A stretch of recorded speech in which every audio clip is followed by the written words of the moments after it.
We have more now on the fight against COVID. And news overnight from the FDA about mixing and matching vaccines and boosters for the millions of eligible Americans. Matt Gutman is tracking the latest.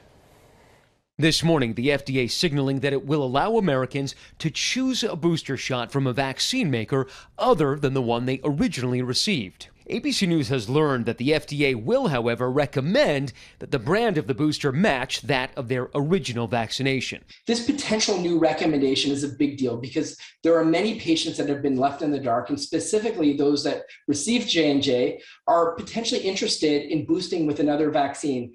Now, this allows for greater flexibility. That news follows a study released Friday, which showed that people vaccinated with the Johnson & Johnson vaccine saw their antibodies jump 76-fold after receiving a Moderna booster, as opposed to those who had a regular J&J booster whose antibodies rose by a factor of only 4.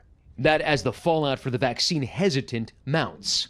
Washington State University firing its head football coach, Nick Rolovich, and 4 assistants mid-season for refusing to get vaccinated. And the NHL has now suspended San Jose Sharks forward Evander Kane for 21 games for submitting a fake vaccination card. The hockey veteran apologizing to teammates and fans, saying, "I made a mistake, one I sincerely regret and take responsibility for." That as protesters swamped street corners in California, calling on other parents to reject Governor Gavin Newsom's vaccine mandate for all in-person students. Today about for us is just freedom.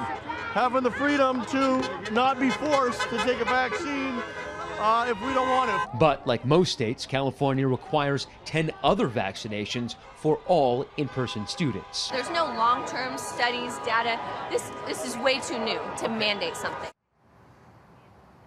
Now, that California mandate to vaccinate students 12 and up won't go into effect until January or July of next year. And so many of those parents who I spoke to said, well, my kid is in a low-risk category. Well, doctors say that may be the case, but the Delta variant has been especially dangerous. And they say that unvaccinated children can go on to infect people who are in a high-risk category, like their own grandparents. Robin. Have to keep that in mind, Matt. Thank you.